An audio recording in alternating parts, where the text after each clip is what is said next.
جو لوگ اللہ پر ایمان لائیں، کہیں کہ ہمارا رب اللہ ہے، پھر اس پر جم جائیں، ان پر فرشتوں کا نزول ہوتا ہے، نہ کوئی غم کرو نہ خوف، خوشیاں مناؤ جنت کی جس کا تم سے وعدہ کیا گیا تھا۔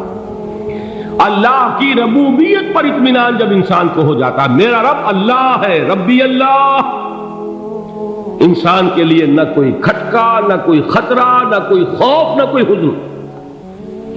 جو کچھ ہو رہا ہے کس کے اذن سے ہو رہا ہے؟ اللہ کے اذن سے۔ اللہ کے اذن کے بغیر پتہ تک نہیں ہلتا۔ یہ کوئی اندھا بہرا مادہ نہیں ہے جس سے مجھے کوئی خوف ہو۔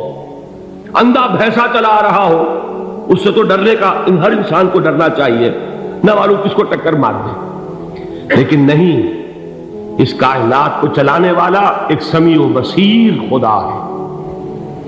وہ جو میرا دوست ہے، میرا ولی ہے، اللہ ولی الذین آمنوا یخرجہم من الظلمات الی النور، اللہ اہل ایمان کا ولی ہے، ساتھی ہے، پشت پناہ ہے، مددگار ہے، حمایتی ہے۔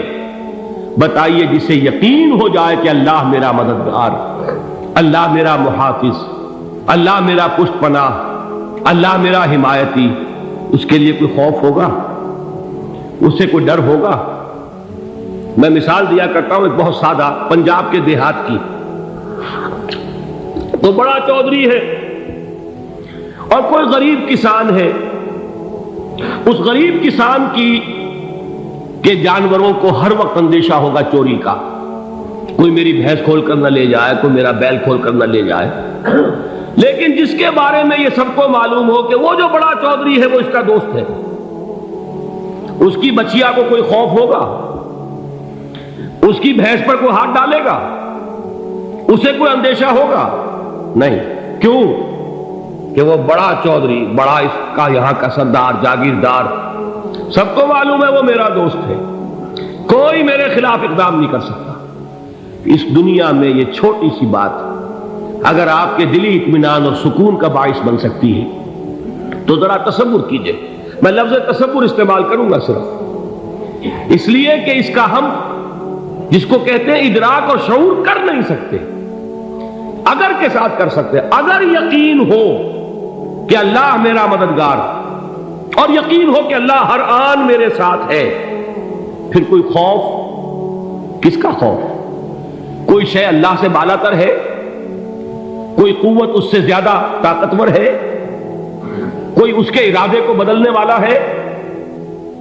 کوئی اس کی مشیت کے آڑے آنے والا ہے؟ یہی بات ہے جو حضور نے فرمائی، یہ ایمان کا حاصل ہے لب لباب،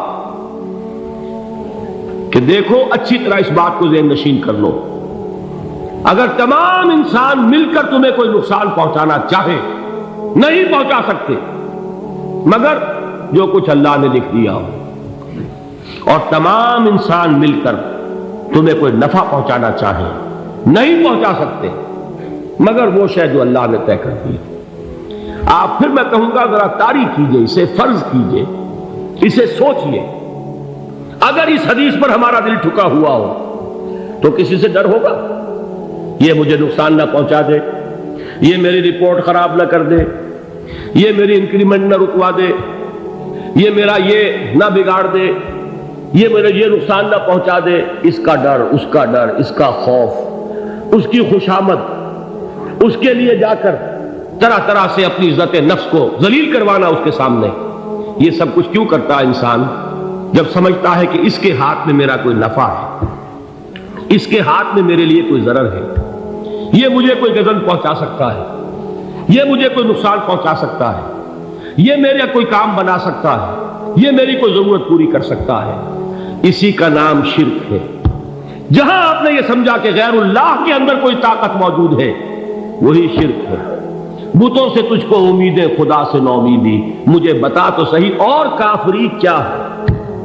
شرک تو یہ ہے جس پر بھی تمہیں یہ خیال ہے، کلمہ ہے یہ کلمہ سوم، لا حول ولا قوت الا باللہ، ذرا اس پر دل کو کبھی اگر آپ تصور کریں، پھر فرض کریں، دل ٹھک جائے اس پر، کوئی طاقت نہیں۔ یہی بات تھی جو شیخ عبد القادر جیلانی رحمۃ اللہ علیہ نے اپنی وصیت میں اپنے بچے سے کہی. 11ویں دینے والے ہیں، لیکن حضرت شیخ عبد القادر جیلانی کی وصیت اور تعلیمات کو کتنے لوگ ہیں جانتے ہو؟ یہ جن مقامات تک پہنچے ہیں وہ کس چیز کی بدولت پہنچے؟ انہوں نے جو پیغام دیا وہ کیا تھا؟ اے میرے بچے، جس طریقے سے قرآن مجید میں حضرت لقمان کی نصیحتیں جو ہے نقل کر دی گئی ہیں، میں یہ عرض کروں گا بالفرض اگر قرآن حضرت عبد القادر جیلانی کے بعد نازل ہوا ہوتا تو شیخ عبد القادر کی یہ نصیحتیں بھی قرآن میں درج ہوتی. اتنی اونچی نصیحتیں ہیں. اے میرے بچے، اس حقیقت کو ذہن نشین کر لے، لا فاعل فی الحقیقت ولا مؤثر الا اللہ. اس کائنات میں نہ کوئی فاعل حقیقی ہے نہ مؤثر حقیقی ہے سوائے اللہ. کسی شے میں کوئی تاثیر نہیں اگر اللہ نہ چاہے. آگ جلا نہیں سکتی اگر اللہ نہ چاہے. پانی ڈبو نہیں سکتا اگر اللہ نہ چاہے. زہر ہلاک نہیں کر سکتا اگر اللہ نہ چاہے. کوئی چیز فائدہ نہیں پہنچا سکتی اگر اللہ نہ چاہے. تو در در پہ کیوں سر جھکاتے ہو؟ در در پر کیوں جبیں سائی کرتے ہو؟ سب کے سامنے کیوں ہاتھ پھیلاتے ہو؟ ایک اللہ سے مانگو، ایک اللہ کے سامنے زمین پر اپنی جبین رکھو. لا فاعل فی الحقیقت ولا مؤثر الا اللہ. نظر آتا ہے ہمیں کہ پانی پیاس بجھا دیتا ہے. پیاس بجھانے کی صلاحیت پانی میں نہیں ہے، اللہ کے اذن سے. کھانا بھوک مٹا دیتا ہے. بھوک مٹانے کی صلاحیت کھانے میں نہیں ہے، اذن رب میں. دیکھیے یہی یقین تھا. حضرت موسیٰ علیہ السلام کا واقعہ یاد کیجئے. سامنے سمندر آ گیا ہے، قوم دیکھتی ہے پیچھے کہ گرد و غبار کا طوفان. معلوم ہوا کہ فرعون اپنے لشکر سمیت آ گیا.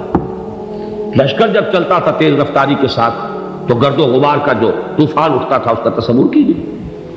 اور لمحہ بلمحہ وہ قریب آ رہا ہے. پوری قوم نے کیا کہا؟ اے موسیٰ انا لمدرکون، اے موسیٰ ہم کو پکڑے گئے. قرآن مجید میں تو یہاں وہ باتیں نہیں لکھی ہیں، لیکن تورات میں یہ درج ہے کہ بنی اسرائیل جھگڑنے لگے، دست و گریبان ہو گئے موسیٰ کے ساتھ. موسیٰ نے یہاں مروایا لا کر، اس سے تو ہم ہی بہتر تھے. وہاں کھانے کو ملتا تھا، زندگی تو تھی، بیگار ہم کر رہے تھے، موت تو نہیں تھی. اب جو کچھ ہوگا اس کا تصور کرو، جس طریقے سے ہمارے ٹکڑے اڑائے جائیں گے. تو لڑ رہے ہیں حضرت موسیٰ علیہ السلام سے. یہ تورات کی تفصیل ہے. قرآن میں صرف اتنا آیا ہے، پریشان ہو کر انہوں نے کہا انا لمدرکون، موسیٰ ہم کو پکڑے گئے. اس وقت موسیٰ کا جواب کیا ہے؟ کلا ان معی ربی سیہدین. نہیں، میرے ساتھ میرا رب ہے، وہ راستہ دے گا. بتائیے کہاں راستہ نظر آ رہا ہے؟ یہ ہے ایمان بالغیب.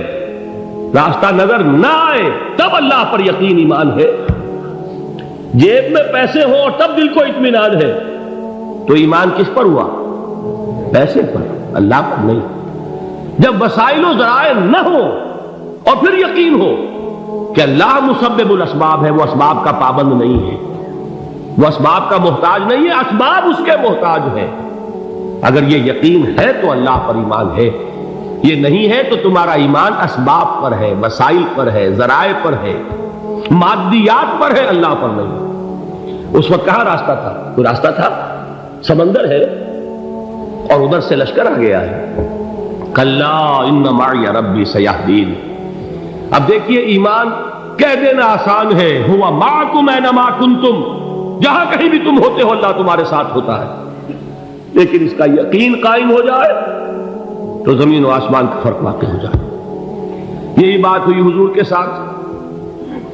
غار ہے، چھپے ہوئے ہیں محمد رسول اللہ اور آپ کے وہ یار غار ابو بکر صدیق رضی اللہ تعالی عنہ.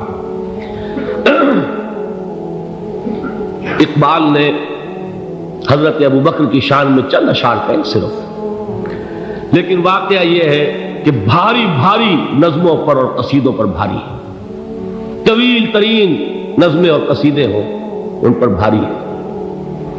ہمتیں ابو بکر کی ہمت جو ہے کشت ملت را چو ابر، جیسے بارش سے کھیتی اپجتی ہے، ابو بکر کی ہمت اور عزیمت اس امت کو اسی طرح سینچنے والی ہے۔ ثانیے اسلام و غار و بدر و قبر، وہ دوسرے تھے اسلام میں، دوسرے پہلے کون تھے؟ انا اول المومنین، حضور فرماتے سب سے پہلا ایمان لانے والا میں، دوسرے ابو بکر۔ ویسے ہمارے ہاں یہ چلتا ہے اختلاف، حضرت علی پہلے ہیں کہ حضرت ابو بکر پہلے ہیں، لیکن اس میں بڑی خوبصورت تطبیق قائم کی ہے علماء نے، اور بہت صحیح ہے۔ چار کے بارے میں فیصلہ ہی مت کرو کہ کون پہلے، ان کی ایک عجیب تقسیم کر دی ہے۔ آزاد مردوں میں، بالغ مردوں میں سب سے پہلے ابو بکر، بچوں میں سب سے پہلے علی، خواتین میں سب سے پہلے خدیجہ، اور غلاموں میں سب سے پہلے زید بن حارثہ۔